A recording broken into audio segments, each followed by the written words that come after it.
The Standing Committee on Policy and Strategic Priorities of January 27th, 2022. We are reconvening from January 26th, 2022, last night. This committee meeting is being convened by electronic means as authorized under Part 14 of the Procedure Bylaw, and as such, committee members may participate in person or by electronic means. For committee members participating by electronic means, please do ensure your video is turned on and let the clerk know if you leave the meeting for the purposes of confirming quorum. It's really important, especially right now. I think we've just got 6, so just quorum. So it's important that you do keep your videos on, please. Committee members are reminded that in accordance with Section 14.13 of the Procedure Bylaw, members must enable their video to confirm quorum. Oh, I'm sorry, we no longer have quorum, so I'm going to stop talking until we get somebody back on. Okay, now we have somebody back on, and again, we are at bare minimum quorum of 6. Please, please, councillors, those of you who are on the line, stay with your videos on. Thank you. If a committee member loses connection during the voting process, staff will get you back online quickly while we suspend the voting process. The staff contact information has been circulated to you. Given the surge in COVID transmission and reinstatement of our COVID safety plan, the maximum capacity in council chambers is 20 persons. Members of the public who wish to participate are encouraged to submit comments online or participate via telephone. If attending in person, health protocols associated with COVID-19 will be observed in council chamber and city hall, and members of the public are strongly encouraged to attend remotely. Let me start by acknowledging that we are on the traditional and unceded territories of the Musqueam, Squamish, and Tsleil-Waututh people. We thank them for having cared for this land, look forward to working with them in partnership as we continue to build this great city together. And I also want to take a moment to recognize the immense contributions of the City of Vancouver staff who work hard every single day to help make our city an incredible place to live, work, and play. Clerk, may we have the roll call, please? We have Councillor Carr in the chair. Mayor Stewart. Present. Councillor DeGenova is absent. Councillor Fry. Here. Councillor Swanson. Here. Councillor Hardwick is running late. Councillor Wiebe. Present. Councillor Boyle. Present. Councillor Dominato is absent. Councillor Bligh. Here. Councillor Kirby Young. Present. You have quorum, Chair Carr. Thanks so much.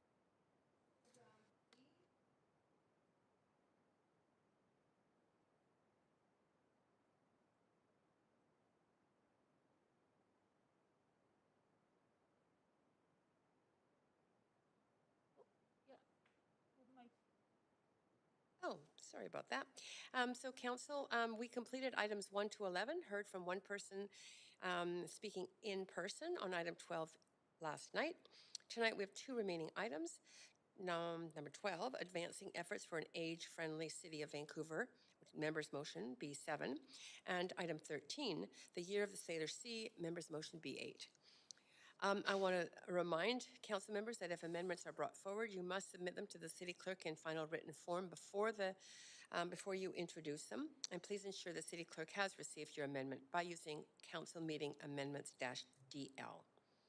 So we are dealing now with referred items, the 2 remaining items on the agenda.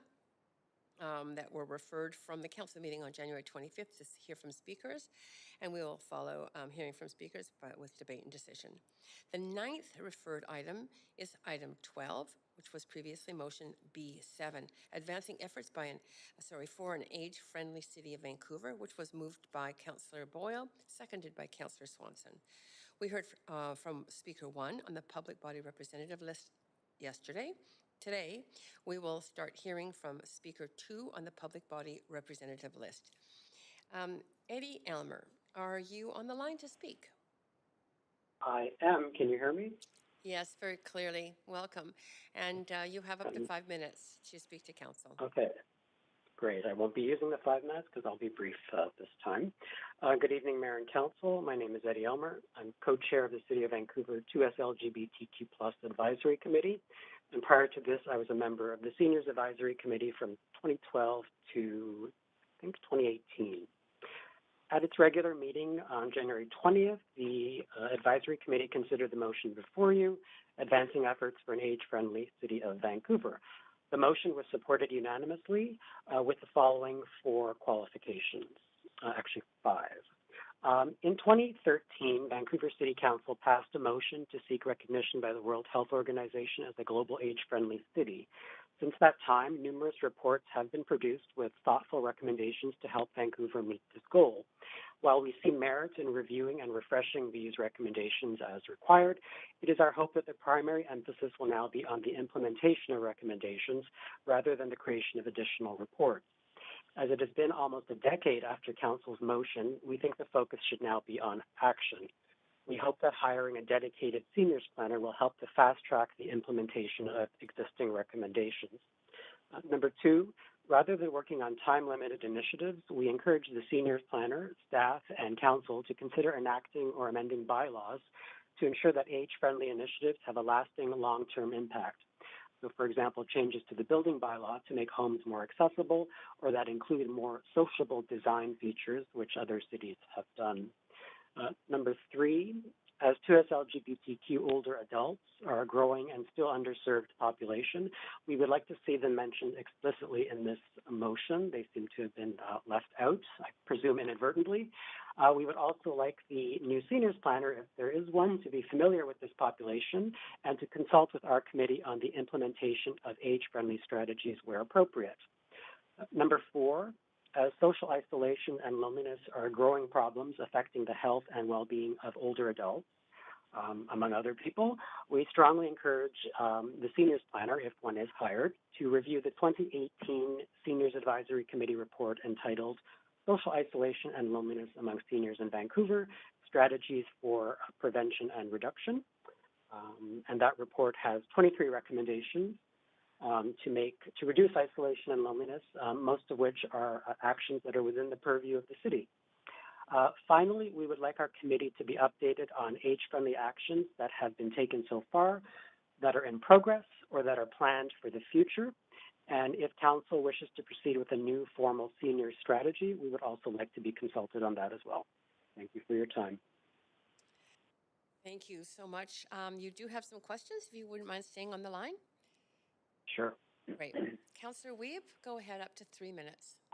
Thanks, Eddie, for coming to speak today. I really liked your comments. You're really talking and focusing on the actions. So you're not looking for a large new strategy, but the fact that over the last decade we have approved and moved forward some really good policy that needs to now be actionable. So is that the main goal here, is not to create a new strategy, but really ensure that on the actions that we're doing as a city, that there's a planner to ensure that that lens is being put on everything, including for the 2S LGBTQ plus community. Is that kind of the main focus of your conversation? Yeah, pretty. Yeah, and I referenced, I don't know if I mentioned, there was an age-friendly action plan that was passed in 2013, and for reasons I don't know, it was sort of time limited. So it was 2013 to 2015, and at that point, it sort of lapsed. It was no longer valid, and the city sort of stopped doing some of the things in that action plan for reasons I don't understand. And then some of those actions were merged into the 2 healthy city strategies, and then there was a loneliness report on top of this. And then, of course, the World Health Organization Global Age-Friendly Cities Guide has all sorts of wonderful recommendations. So there's all these wonderful glossy reports and books, and they've kind of been sitting on a shelf, and it's been frustrating, and it was frustrating for the 3 terms that I was on the Seniors Committee.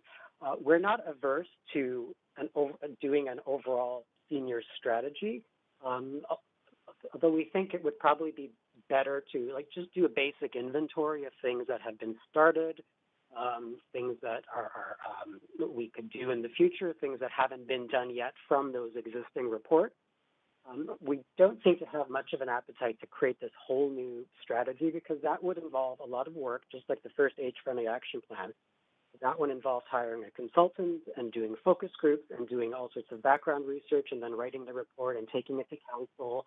And we see that could take a very long time.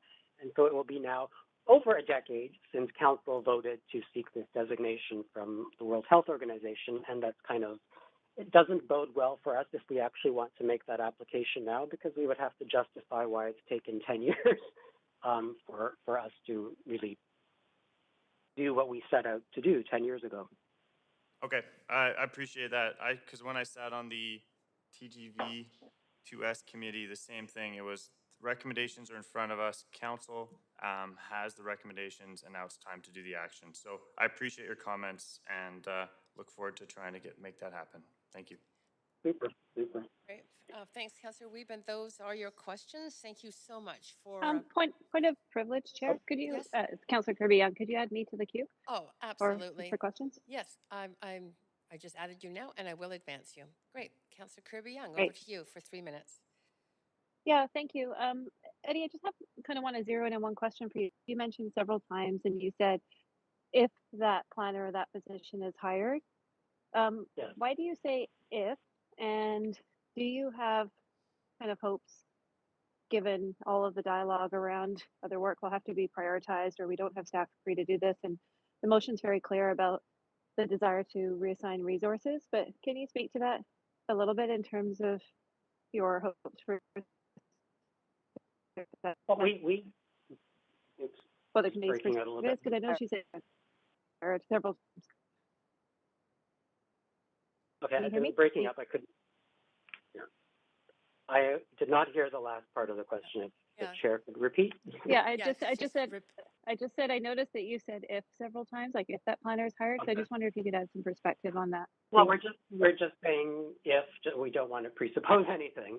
We would like to see a seniors planner. We need somebody to coordinate the actions in all of these reports, because there really isn't much coordination now across departments. But whether there is money to hire a seniors planner, that's for all of you to deliberate on, and I won't wade into that debate. Okay, so your committee's position is you're just flagging the need and that it's time to do this. Is that Yes. fair? Yes. Because we need that coordination. Okay, great. There are people in social planning who do this already, but we need a dedicated staff person with that lens and who's focused specifically on this, and ideally who also knows about LGBTQ plus people. I have to mention that, of course, because that's the committee I'm on. Great. Thank you very much, and thanks for speaking. Great. Thanks, No problem. Thanks, Councillor Kirby Young. And thank you, Eddie, very much again for speaking to us and for all the work great work you've done for the city on this issue. Okay, I appreciate that. Thank you. Yeah. And we have another speaker on the list, Dr. Joy Masuhara. Yes, hello. Yes. Mayor. Go ahead. We have you have up to 5 minutes to speak to council. Great, thank you very much. Hello, Mayor and Council. I'm Dr. Joy Masuhara, co-chair of Women Transforming Cities, and I'm speaking on behalf of this intersectional feminist organization. I'm also a family physician and have focused my career on care of the elderly for almost 30 years. So with the increasing numbers of older people in our cities, this motion is timely and important.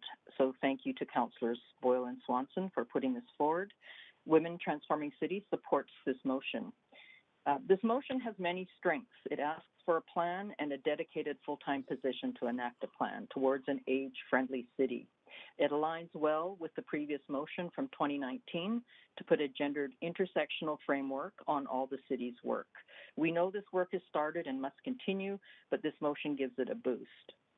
Age is one specific important intersection, and the keeping of other intersections such as gender, race, ability, sexual orientation, socioeconomic status, etc. in mind is also a strength of this motion. For example, we know that older women have a lower average income than older men. If you're single, Indigenous, or racialized, these intersections will also change this average and contribute to other unique challenges. So we need to remember that one size doesn't fit all when we're planning and executing strategies for improvement. Other strengths of this motion, it aligns with other work the city is already doing, such as the Healthy City Strategy, and that it asks for key partners to be engaged with in collaborative planning. I think this is really an important aspect. And this includes health authorities and the CMHC to work with community partners. I would suggest that TransLink be added to this list, as transportation is a huge concern for older persons, and I hear about this on a daily basis in my practice. The motion also highlights housing as an issue requiring attention and mentions other key social determinants of health, such as food security, climate change, emergency preparedness, and transportation. Adding explicitly to this list, I would suggest income and social isolation inclusion. The city's Senior Advisory Committee has already produced an excellent report on social isolation with recommendations back in 2018, and this report is still relevant and probably even more so today because of COVID. As well, other accessibility concerns such as access and ability to engage with digital technologies would further strengthen the motion. Again, all of this needs the intersectional framework applied. I work largely with multicultural elders, and there are often more and unique barriers to access, understanding, and successful use of many services. Another strength is the acknowledgement that community engagement and involvement with multiple stakeholders, including other levels of government, will be necessary, and that widespread education of staff and elected officials will be required. Included in this is the need to collect data, and we strongly suggest the need for this data to be disaggregated. So action on, rather than just having a plan, and the resources to enable this will be key. And I know from last evening, Councillor Weed had concerns about where these resources will come from, and this will always be the case when we have competing priorities. However, this type of collaborative planning and coordinating, particularly with focus on the social determinants of health, things that cities can have significant impact on, these are the preventative actions that more than pay for themselves over the long run.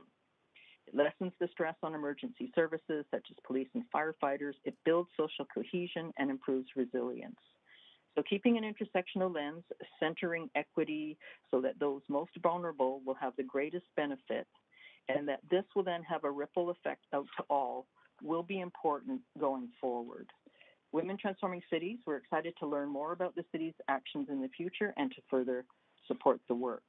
So thank you for your attention, and thank you to all of you elected officials for your public service and consideration of this important motion. Thank you very much. You do have questions. If you could just stay on the line. Councillor Weed, Okay. over to you for 3 minutes.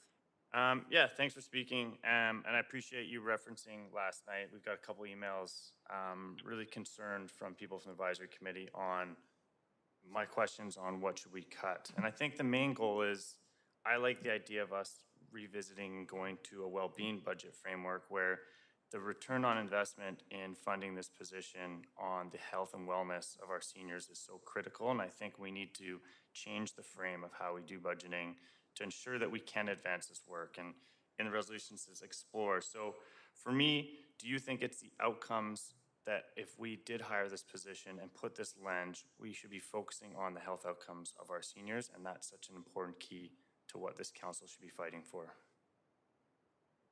Of course, we want to, improve health outcomes for seniors, and we know, like I said, the social determinants of health are some of the ways we can have the most impact, and it is where cities can be probably most involved. So, I think the coordination is really critical, and then collaborating with all those other sectors that, that work in the area, that, as well as the community partners who know what is needed, by the seniors themselves. And this, of course, changes over time. And this is long-term stuff. We know that we have this wave of baby boomers that are aging, that are changing the demographic in the city. So this is important stuff that if we get ahead of and do the upstream stuff, that has so much impact over the, over into the future for healthcare costs, for all sorts of other costs that are often hard to evaluate. But we know that these things, work. So the biggest component is the coordination, which I totally agree, because obviously on park board we had significant points. So coordination, you think, is the biggest one. Really making sure this lens is put forward, and ensuring that we look at what we've done and put the outcomes that are needed. And I love the idea of revisiting healthy city strategy. So thanks for coming to speak tonight. You're welcome. Thank you. Great. Again, thank you so much also for coming to speak and for your leadership in the Women Transforming Cities. Yeah, very much appreciate it. Thank you. Council speakers 2 and 3 have withdrawn, so that does lead us to the end of the speakers list on this item. So at this point, I'm looking to any debate on this issue, and I'm moving us to a main queue for that. Councillor Boyle, go ahead. You have up to 5. Thanks, Chair Carr. I think I want to start by saying how much I appreciate all of the speakers and also the huge amount of work that the Seniors Advisory Committee put into drafting the first version of this motion that Councillor Swanson and I were able to bring forward as their liaisons. A lot of work, a lot of thought, a lot of research on their end went into that, all of course on volunteer time, and the work of other committees who also endorsed the motion and similarly have been doing important work that overlaps and collaborating together. I think there's an amendment on its way to recognize the input from the 2S LGBTQ committee and ensure that that is included. And so I'll just say, while we wait for that, again, really appreciate the huge amount of work, the recognition of how these issues intersect, the recognition of what this means across our city as more and more of our residents age, as the baby boomers age, and we want to make sure that they continue to have places to live. I'm just a little bit stalling. Okay, I just need a tech, if you're waiting for me, Councillor Boyle, I just need a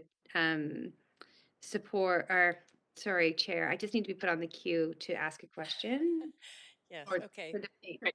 no problem. My restaurant panel is not working is what I'm trying to say, so. I'm done. Very grateful for all the volunteer effort, and I will leave it there. Thanks. That's great. And you are on the list next. Thank you so much, Councillor Boyle. Councillor Bligh, you now have the floor for up to 5 minutes. Thank you very much, and appreciate the teamwork there, Councillor Boyle. I just did want to submit an amendment to reflect Eddie Elmer as vice chair or co-chair to the 2S LGBTQ plus committee, and myself as liaison to put forward an amendment to reflect some of the added recommendations. Yes, we do have that. I'm moving us to an amendment queue. You may speak more to it if you like, but okay, we actually have Councillor Kirby Young to speak to the amendment. Go ahead, Councillor Kirby Young, up to 5. Yeah, thanks, Chair. I just have a clarification question through you to the mover, if I might. Yes. And just the component that says amend bylaws for lasting impact, and I wonder if Councillor Bligh, if you can clarify or expand on what you mean by which bylaws and amended in which way. I see that, I had a second iteration that I've clearly sent the wrong version to the clerk, so I'm going to go ahead and send the correct version. Thank you for flagging that. That was language that was part of the comments from what the speaker had shared, but intended to take it out. So I will just resend right now. And Chair, I'm okay with that. Just if we can stop my time for that, that'd be great. Thanks. Yes, I will stop your timer.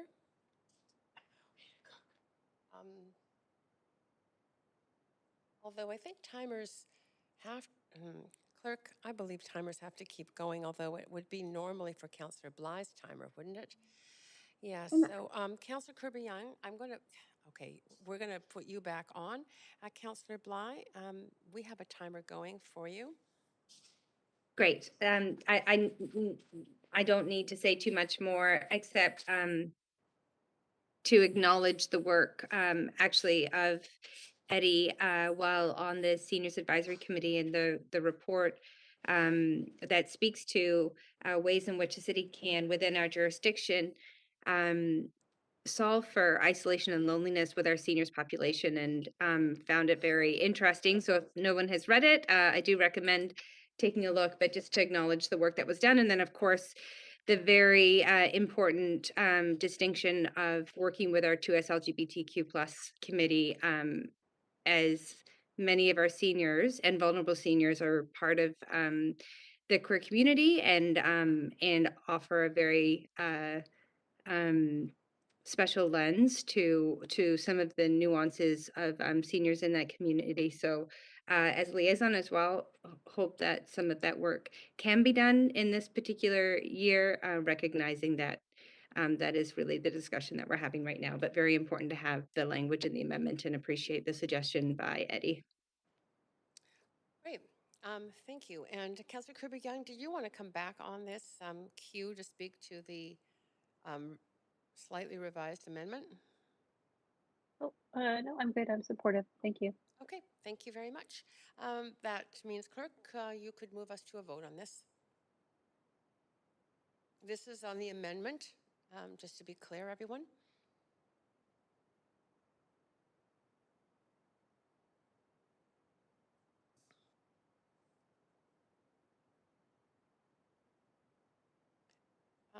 Are the people,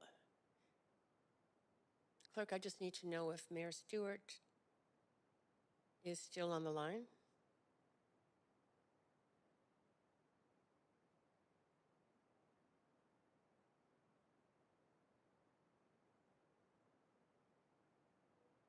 Oh, he has voted now. Okay, we're all good. It's unanimous. Great. Thank you so much. Councillor Bligh, I'm going to move us back to the main queue. Councillor Bligh, to the amended motion. Just hold my comments for a moment here. Thanks, Chair. No problem. Councillor Swanson, to the amended motion. Yeah, I just want to start by thanking the members of the Seniors Committee, of which Councillor Bligh and I are the liaison, for working so hard on this. They spent jillions of hours and went over every word. And it's really important work, and I think the amendment makes it even better, so that's good. This will put the seniors in the queue, basically, to get their own planner, which might not happen right away, but I think it will happen, and I think that will be really good. There's so many things that are impacting seniors, like the heat dome, like low income. There were, lots of stats that they provided us. The median senior household income is $28,000. 46% of senior renters are in core housing need. Those are issues that we really have to deal with. Seniors that depend on the guaranteed income supplement get about $1,600 a month, which is about $75 more than the average rent in Vancouver.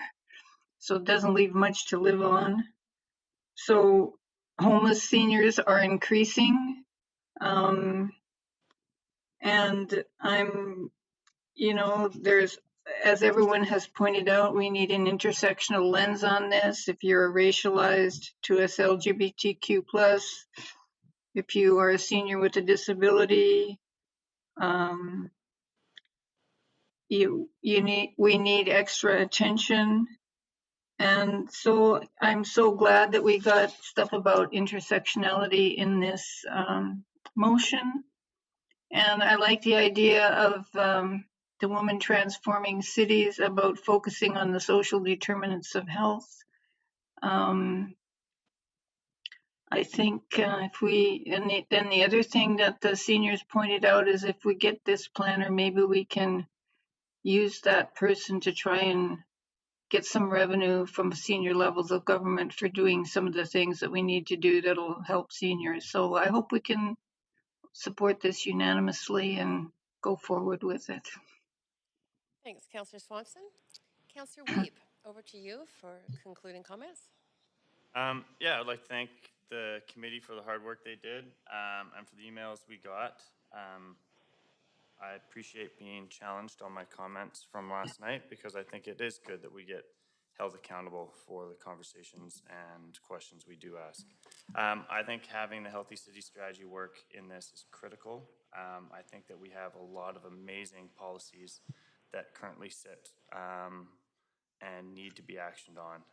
I hope that with our current revenues, hopefully with COVID recovery, hopefully we can recover back quicker and our revenues can come back to the state that they once were so that we can find funding to move this as quickly as possible. I think it's really important that we have dedicated planners that represent our communities and ensure that we are delivering on the actions and recommendations that have been approved in the past. So I'd love to continue to push this and see how we can make these actions happen. They're critical. Loneliness has been, with COVID and the heat dome, I know one of the Vancouver ambulance attendants has said it was one of the hardest days of his life because he met so many seniors that day that were in the worst shape, and we are not wanting to live in a city like that. So I want to see this work move forward, and I appreciate everyone that's put this together. Thank you. Great, thank you, Councillor Wiebe. And finally, Councillor Kirby Young. Yeah, thank you. I'm really happy to sort of hear back from staff about how they could prioritize this work on seniors. I think it's critically important. And I think I'd shared with this council before when I was on the park board.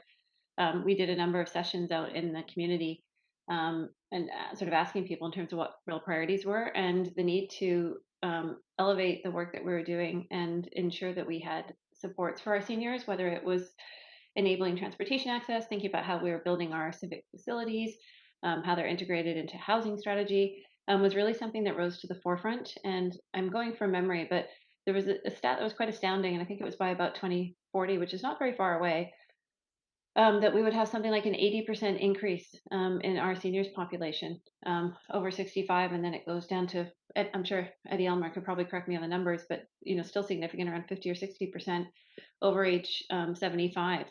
And that's quite mind-boggling when you think about it. And so not to be preparing to support such a significant portion of our population doesn't make sense to me. I also think that, society is, I think, often kind of reflected in what you value, and valuing people that have come before you and contributed so much, I think really sort of speaks to what we make the effort to prioritize in life. And maybe I'll just end with this quote. It's one that I've always liked, and it says, "In the end, it is not the years in your life that count, it is the life in your years." And I think about all the life that seniors have given to us in our city, in their work lives, in their volunteer lives, and community. And so I think it's really critically important that we make the effort to ensure that they are taken care of and they are prioritized. So I'm happy to support this, and I look forward to hearing from staff how that work can be facilitated and prioritized amongst the other things that they need to do as well. Thank you. Thank you, Councillor Kirby Young. And that is it for speakers to this motion. So Clerk, could you take us to a vote on the amended motion?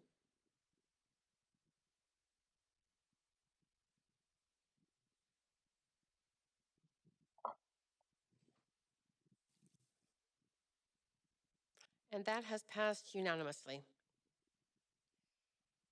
Great. We are now, having concluded item 12, on to item 13, which was the 10th referred item, previously motion B8, the Year of the Salish Sea, which was moved and introduced by Councillor Wiebe, seconded by Councillor Dominato. We are now going to hear from speakers on this motion.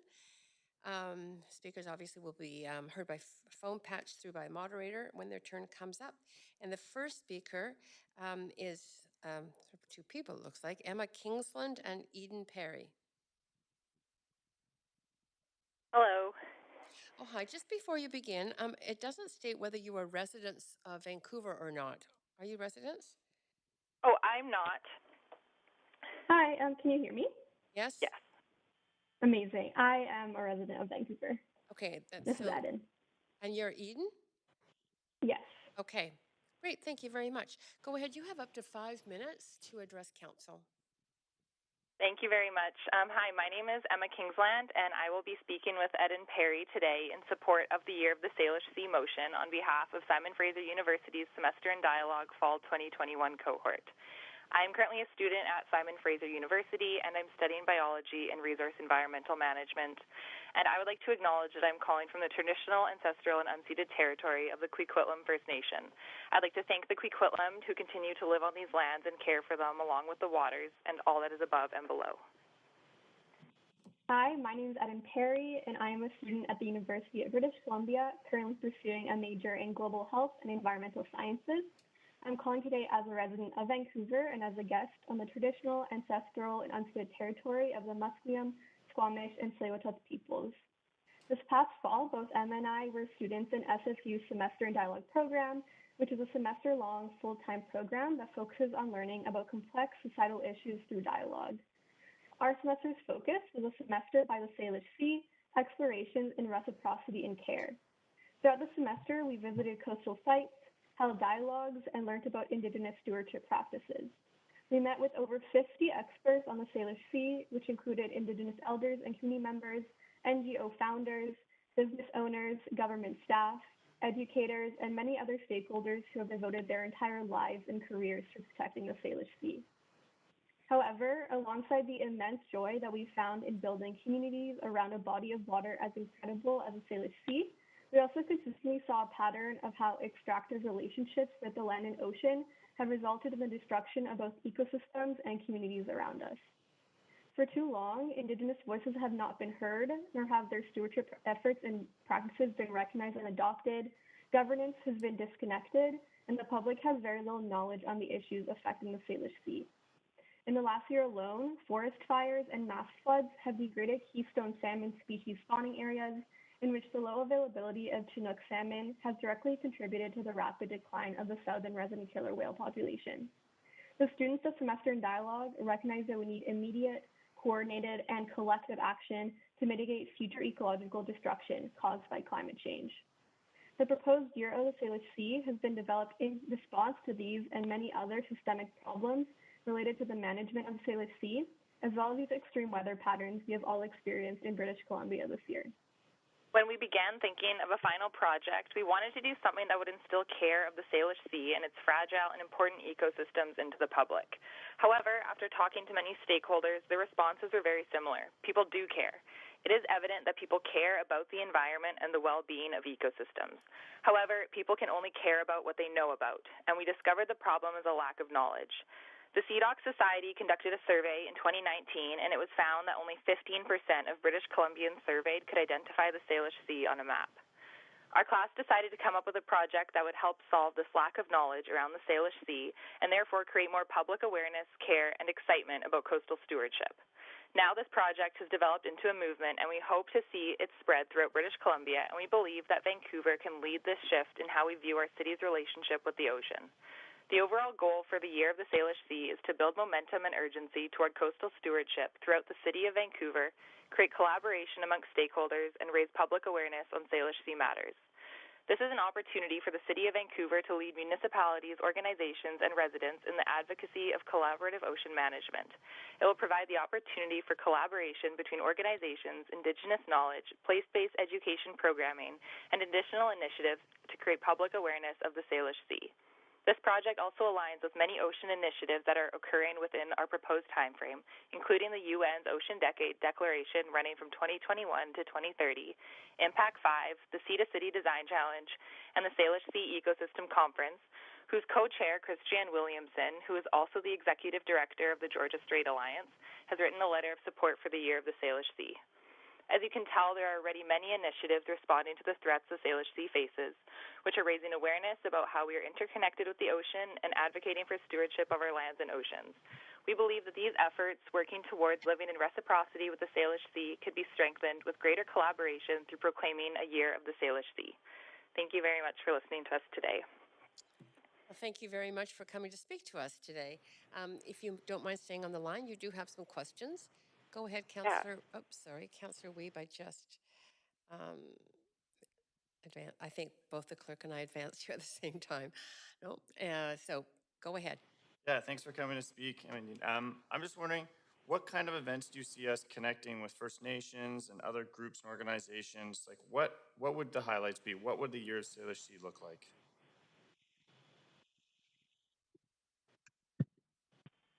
Yeah, for sure. I think we noticed, as I had mentioned, many ocean initiatives and events that are occurring. And we held as a class at the end of the semester a meeting with many other stakeholders from different environmental organizations and talked about what the Year of the Salish Sea could look like. And many of them agreed that they would be interested in sharing and reposting and sharing the events that are occurring and information related to the Salish Sea. So I think a real collaboration between organizations of promoting each other's events. I think really things to just gain excitement and awareness in citizens, engaging them in conversations about the ocean and about the Salish Sea and the history of it is really important. Thank you. Really appreciate it. Thanks for coming to speak tonight. Thank you. Great, and that is it for your questions. So thank you again very much, both of you, for coming and for all that work you're doing on the Salish Sea.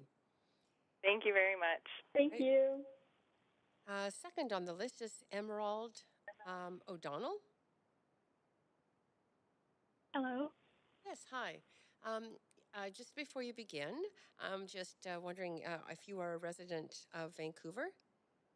I'm not a resident of Vancouver. Okay, no problem. Go ahead. You have up to 5 minutes to address council. Thank you.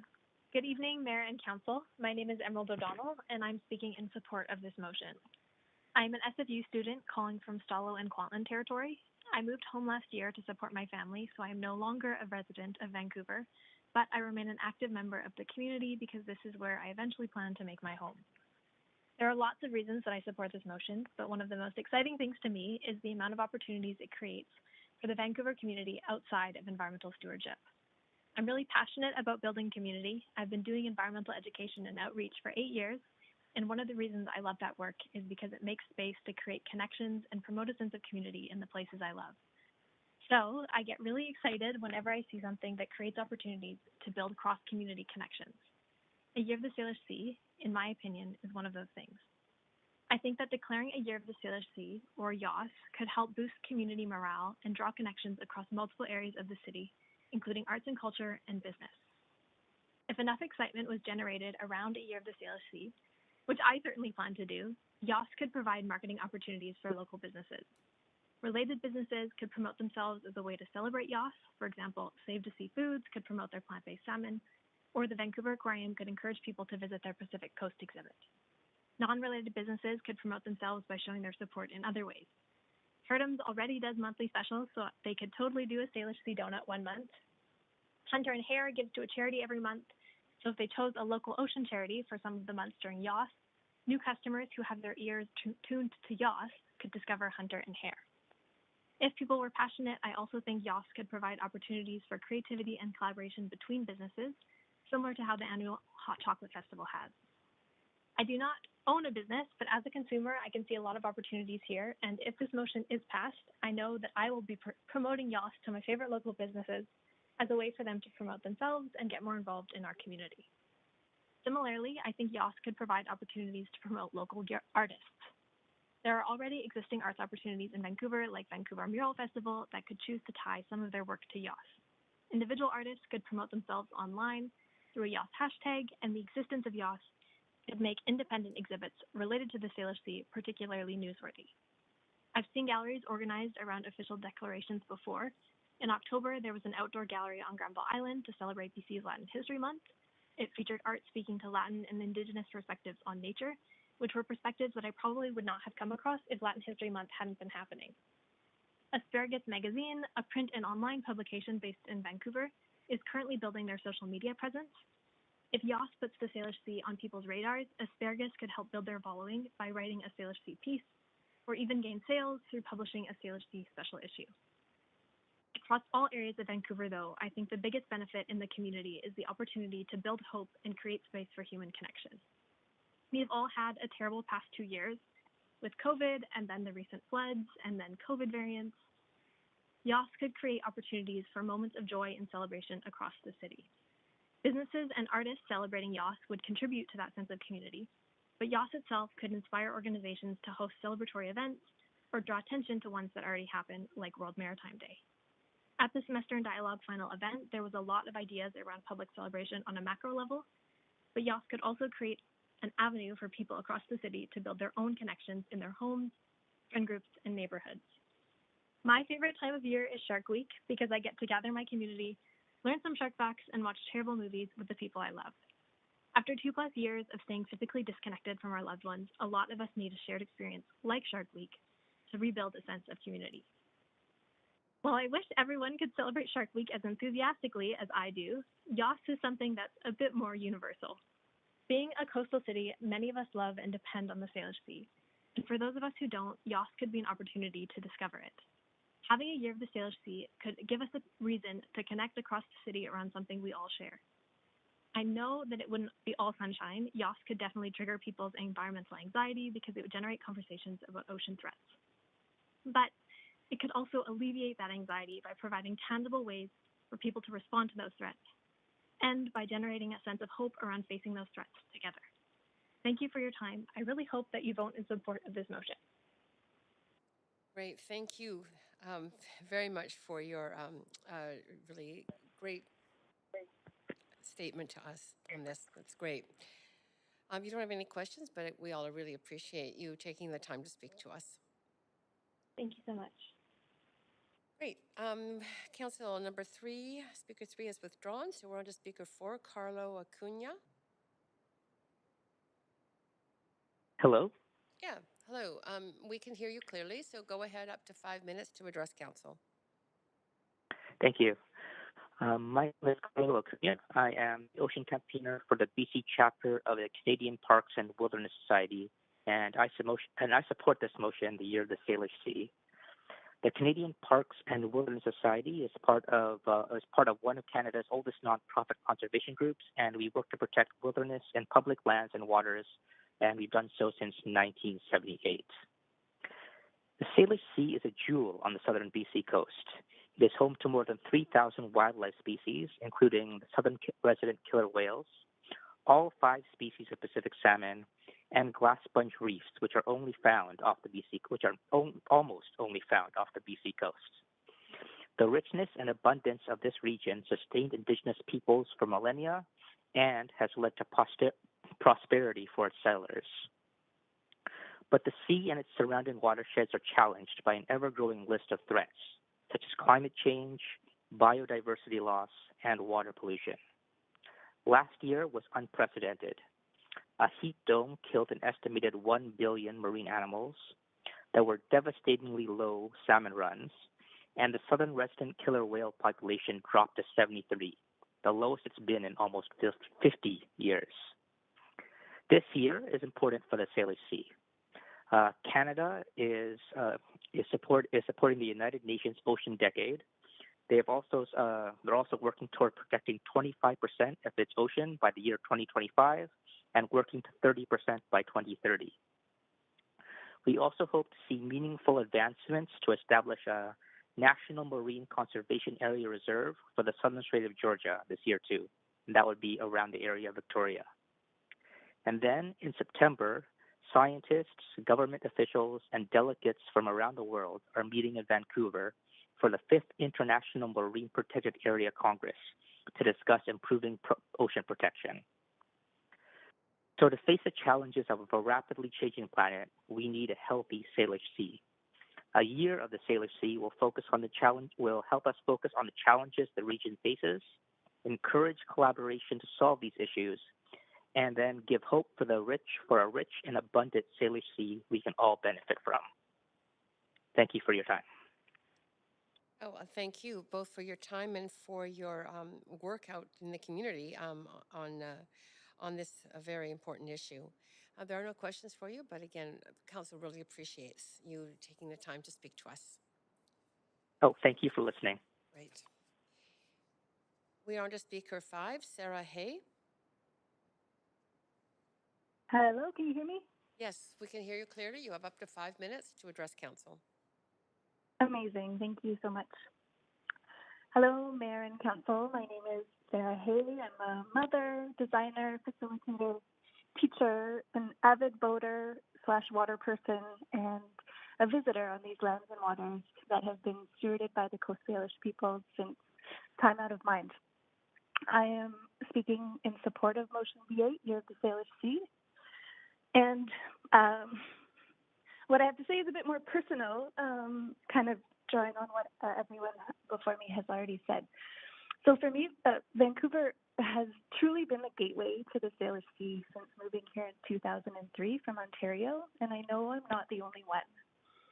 When I got here, I took up sailing and spent my weekends in regattas, competing in countless local around-the-can regattas and also regional long-distance overnight races. And between 2012 and 2020, I lived full-time on our boat with my partner and our 2 sons, moored at Spruce Harbor Marina in the incredible neighborhood of South Falls Creek. So we truly have been living the life aquatic. I've spent most long weekends and summers cruising around the Salish Sea, Howe Sound, Gulf Islands, Desolation Sound, and beyond. And during that time, I've witnessed the return of the humpback whales. I've witnessed the decline of fish populations and the devastating impacts from last summer's heat dome on our shellfish. I've witnessed the effects of relentless logging and fishing industry, seen shorelines covered in plastic debris, and I've witnessed also my kids' sense of awe and wonder when the dads returned from scuba diving with treasures like sea cucumbers and rock crabs and glass bottles from another era. There's so much at stake for future generations because and how we respond collectively right now matters tremendously. So last fall, I had the opportunity of teaching in the Semester in Dialogue program alongside Dr. Janet Moore and Ginger Gosnell-Myers with the 12 incredible students from broad disciplinary backgrounds. A semester by the Salish Sea Explorations and Reciprocity and Care was designed in a way that would invite a broad range of folks whose lives are deeply intertwined and connected to the Salish Sea. And as you heard, we hosted weekly dialogue. Students went on field trips, and in total, we spoke with over 50 guests who came in and generously shared their stories, their research, their innovations, strategies, and concerns. I'm sorry, Sarah, but you've run over time, so I'm oh very my sorry. Gosh. Oh, I timed myself to be like 3 minutes. I'm so sorry. Just one second. The clerk, just one sec. The clerk is signaling me. Oh, I'm sorry. Our meeting, more important than that, Sarah, you are running over time, but our meeting has lost quorum, so we actually can't continue right now. Stay there, though, just in case. But councillors, could you please put all of you get back to your videos and make sure your video is on when you're at home, and we will resume when the clerk informs me that we have quorum. Okay.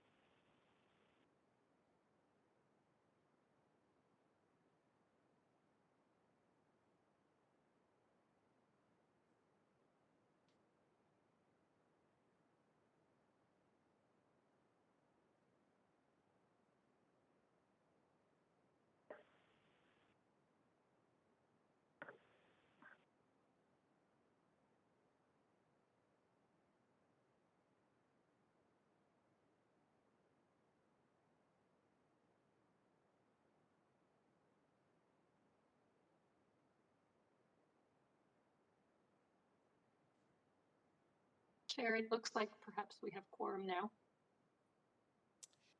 Thank you. I think, yes, Councillor Kirby Young is back. So again, councillors, please, we have bare quorum.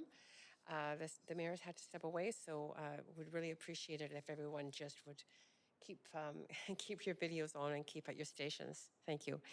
So sorry, Sarah, for that interruption. But again, that's okay. Yeah, just wanted to thank you. There are no questions for you, but really thank you for the work you do, and it was incredibly descriptive stories about the Salish Sea. Really appreciate that. Thank you so much. Great. So we are on to speaker 6, Ginger Gosnell-Myers. Hello? Hello. Hi. Hi. Okay, we can hear you. You're a little bit broken up, but we can hear you. So go ahead for up to 5 minutes to speak to council. Great. Hello. Thank you so much for your time, Mayor and Council. I am calling in as a supporter of the motion of the Year of the Salish Sea. I had the privilege of being an instructor along with Sarah Hay and Dr. Janet Moore for the semester of the Salish Sea with the SFU Center for Dialogue. I spent last summer for 6 weeks sailing along the Salish Sea, witnessing the devastating effects of the heat dome and wondering what our future could bring. Going into the semester with our 12 incredible students couldn't have been a more hopeful and a more welcoming home experience from, I think, a lot of fear and concern that those of us who spent time on the water were feeling from all of the loss of biodiversity that we had seen. I really want to talk to you about the comparison for implementing a Year of the Salish Sea with the Year of Reconciliation, which was an initiative that I led at the City of Vancouver and whose inspiration our students who created the Year of the Salish Sea really drew from, because I think there's always some questions around what does this mean for the city? Is it doable? Is it implementable? What type of resources are needed for it? And really going back to the impetus for why. The Year of the Salish Sea is about raising awareness of Salish Sea issues, organizations that support activities and sustainability efforts, and also as a means to build a cohesive community around Salish Sea initiatives. As a staff coordinating the Year of Reconciliation, it was an incredible tool. It gave staff permission and political will to really come together and talk about how they could finally get a lot of the initiatives that they're working on off the ground, amplifying existing work. And right now, the city is working on some incredible initiatives that deserve to be amplified, like the waterfront plans that are being worked on, the rainwater strategy, the Sea to City project, among many others. I think that there's a lot of opportunity for internal dialogue on what this means for some of the projects that deserve to be discussed and highlighted, because Vancouver is a green city. That means it also needs to be a blue city. And when we're talking about blue urbanism, it's about amplifying a lot of the work that the city is doing in this area, but not too many people know about. And I really believe that people will be quite excited to learn a lot about this area that they call home and they know so little about, like that we are on an estuary and a watershed. And what does that mean for city planning? What does that mean for daylighting the creeks? What does that mean for how we care for the lands and our neighborhoods? I finally want to talk about the incredible leadership that the Year of Reconciliation provided for raising awareness on that important matter and how much it impacted the public. And I think all of us can remember what our city was like before the Year of Reconciliation and the important work of the Truth and Reconciliation Commission of Canada and Reconciliation Canada. There are some significant events taking place in Vancouver over this next year that the Year of the Salish Sea can really build upon and provide momentum to. And it is this public awareness that really grows over time, but it requires this effort and this this coordinated and communicated message to move us all forward. I finally want to say I'm so proud of our students for pulling this effort together. It's incredibly inspiring to see our next generation really rise up, show that they also care for these lands and waters and taking initiative to provide some direction that hopefully all of us can carry forward. So thank you, Council, for your time. Thank you very much, Ginger, for your time and all your great work in the community. And it sounds like a fabulous course. There are no speakers, no questions for you, but again, very much appreciate you taking the time to speak to us. Thank you. So that takes us to our last speaker, Lance Barrett Leonard. Yeah, good evening. Can you hear me okay? Yes, perfectly. Up to 5 minutes you have to speak to council. Thank you very much. I'm speaking in support of the motion for my organization, the Raincoast Conservation Foundation, and I'm coming to you from the unceded, much cherished traditional territory of the Squamish, Musqueam, and Tsleil-Waututh First Nations. Raincoast Conservation Foundation, where I work, is a team of scientists and conservationists empowered by research to safeguard the land, waters, and wildlife of British Columbia. I joined the organization recently to set up and direct a new cetacean research program, building on a career as a research scientist with Fisheries and Oceans Canada and with the Ocean Wildlife Conservation Association. And by the way, cetaceans are whales, dolphins, and porpoises, as most of you probably know. I've put in 32 consecutive seasons of boat-based field work on cetaceans, mostly killer whales. In that time, I've worked along the BC coast, the Gulf of Alaska, Aleutian Islands, the Bering Sea, Mediterranean, North Atlantic, Southern Indian Ocean. And in the course of that work, I've never run across a place that's more beautiful, more varied, more rich in species and ecosystems than our own Salish Sea. It's a treasure by any standard, something you've been hearing throughout these talks. One of the things that makes it a treasure, in my opinion, is that it's a place where human populations live alongside relatively intact ecosystems. They're ecosystems intact now. 8 million people live in Seattle, Vancouver, Victoria, Nanaimo, and many other towns. 2 oil refineries, multiple pulp mills, chemical plants, shipyards are here. 2 of the busiest ports in North America are here. Ships and tugs, pleasure boats, sports fishers, ferries, water taxis, and many other small and medium-sized boats ply the waters of the Salish Sea constantly. And yet, despite it all, a small population of killer whales still live here. Billions of salmon traverse it to and from their spawning rivers. Shorebirds flock along its shores. Herring spawn in its waters. Seals and sea lions abound, and humpback whales, almost absent for almost a century, have returned. So not everything is lost by any means. It's under severe stress, however. Our southern resident killer whales are barely hanging on, and they carry some of the highest loads of toxic pollutants of any animal on the planet. Herring stocks aren't gone, but neither are they thriving. The underwater soundscape roars with the noise of vessels 24 hours a day.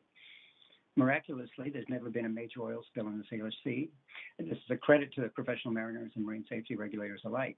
But if one did happen, the environmental damage would be colossal, and it would last for decades.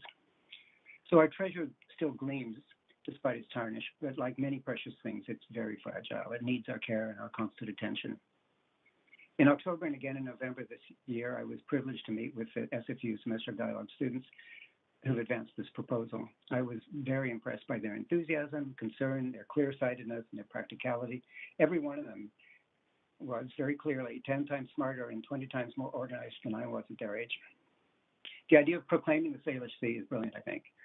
The Semester in Dialogue students have advanced a number of compelling reasons, and I'm just going to elaborate on them in my remaining time. First, the Year of the Salish Sea would provide a forum for Vancouver citizens to learn more about this treasure on their doorstep, increasing both their appreciation for it and understanding its importance as a reservoir of ecosystems and additionally as a transport system for people and commerce. The students have said that the Year of Salish Sea would encourage a culture of love for the Salish Sea and for Vancouver as a coastal city, and I couldn't agree more with that. Secondly, the Year of the Salish Sea would foster the development of linkages and collaboration between individual groups with interests and concerns, as the students have pointed out, and many of which I can say from experience work in relative isolation at present. When it comes to environmental protection, we know that there is power in group actions and that inspiration and enthusiasm and motivation are all contagious. The Year of the Salish Sea will help create and maintain that contagion. And third, the biggest environmental challenge facing us, of course, is climate change. The Salish Sea is already feeling the effects of climate change, and the ecosystems it contains stand to suffer catastrophic impacts if it continues its present trend. We have a crisis on our hands. By helping to build appreciation, again, love, for what we have in front of us, the Year of the Salish Sea will provide one additional reminder, a really compelling additional reminder of what we stand to lose to climate change if we don't address it, accelerate our efforts to address it. Fourth, we don't own the Salish Sea. We're privileged to enjoy it. We take inspiration from it, but we don't own it. We're responsible for both past and present generations and future generations to look after it, to care for it, to treasure it, to pass it on in better condition than we found it. The year of the Salish Sea will be one step, I believe, in our transformation from consumers to carers, from despoilers to stewards. Thank you. Thank you very much. And you do have some questions, if you wouldn't mind staying on the line to answer. You bet. Great. Councillor Kirby Young, up to 3 minutes for questions. Yeah, thanks, Chair. Hi, Lance. How are you? Hi, Sarah. Very well, thanks. It's nice to hear you. I know that you spend a lot of time and have a huge amount of expertise in terms of studying our cetacean populations of all types, but especially whales. And I just wondered, because a lot of the residents of Vancouver are often transfixed when we do get sightings in the harbor, and you touched on it a little bit, if you could sort of give us a perspective on what's happening with their transient and resident pods. Well, it's interesting that right now what we're seeing is the resident killer whales, the so-called southern resident population, using the Salish Sea less and less, or at least they're using the inner waters of the Salish Sea. They're spending more and more of time out in the mouth of the Strait of Juan de Fuca, and we don't really know if they're being pushed or pulled, if they're being attracted out there by more prey out there, or being driven out there by a scarcity of prey and difficulty obtaining it in the inner waters. In contrast to that, the transients, or Bigg's killer whales, are kind of doing the opposite. Their numbers have increased a bit, quite substantially over the last 30 years, but they're also using the Salish Sea, coming into the Salish Sea more often than they have for best part of 100 years. So that, and of course, we know that there's a good population, a healthy population of seals in the Salish Sea, and sea lions visiting quite often as well. And we think that they finally discovered it. It took them a while after seals go that, but they've discovered this reservoir of prey, and that's why they're coming back. That's right. That's interesting. Thank you. It's one of the questions that we get asked a lot, and people are like, "Well, why are they coming in, and what's happening? And are the food sources scarce? Is the behavior changing?" So I think these are the kinds of things that people are really interested to learn about, right? Yes, thanks. I agree, Sarah. And the humpback whales are coming in more often too. And what most people don't know is there was a commercial whale watching industry in Vancouver 100 years ago, the first one really known in the world. And it died suddenly when a whaling operation set up in Nanaimo, and all the humpbacks were eliminated in a year and a half. And it took 100 years for them to come back. Now they're back. Now they're coming in again more and more often. And this is wonderful. That's what we have to maintain. Wonderful. Thank you. It's nice to hear your voice. You too. Great. Thanks so much, Councillor Kirby Young. And thank you very much, Lance. That is it for your questions. Again, thanks for coming to speak to Council. Really appreciate it. Thank you. Council, that is it for our speakers. So we can now move to any discussion you might have on this topic.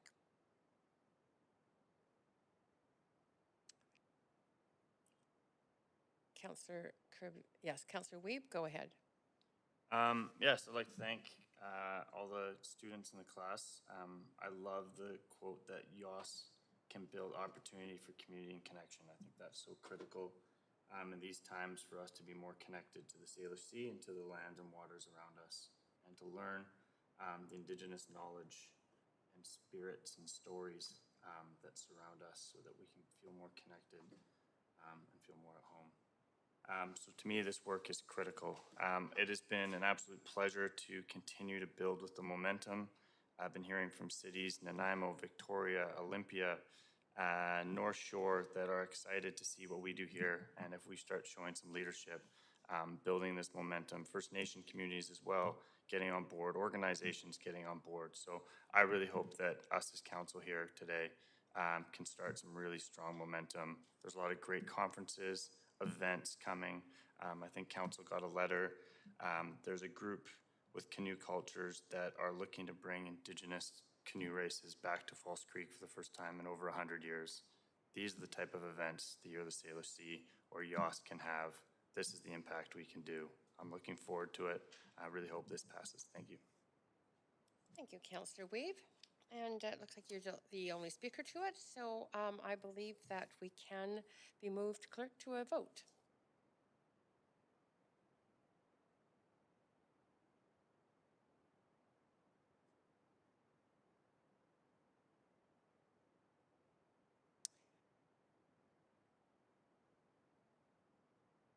the mayor absent? Yes. Okay. That is unanimous. And that's great. So that concludes item 13, which is our final item. The standing committee portion of this meeting is now complete. We will now convene in council. Clerk, Mayor Stewart is not in attendance, is that correct? Right. So we will now convene in That's right, council Chair. with Deputy Mayor Fry as chair to deal with the recommendations and actions from today's committee meeting. Over to you, Deputy Mayor Fry. Thanks, Chair Carr. We will now convene in council to deal with the recommendations and actions from the Standing Committee on Policy and Strategic Priorities meeting from today and yesterday. Clerk, may we have the roll call, please? Deputy Mayor Fry in the chair. Mayor Stewart is absent.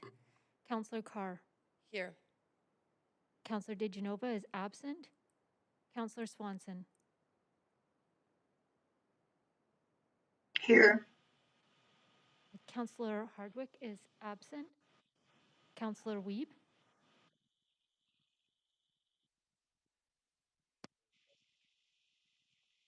Councillor Boyle. Present. Councillor Dominato is absent. Councillor Bligh. Present.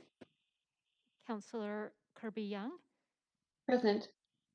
You have quorum, Deputy Mayor Fry. Thank you, Clerk. We need a motion to adopt the Standing Committee's recommendations for items 2 to 13. So moved, Councillor Carr. Thank you. Seconder. Kirby Young. Thank you, Councillor Kirby Young. All those in favor say yay. Yay. Yay. All those opposed say nay. The motion is carried unanimously. We also need a motion to approve a leave of absence for Councillor Dominato tonight from 6 to 10 p.m. under urgent business. So move, Councillor Bligh.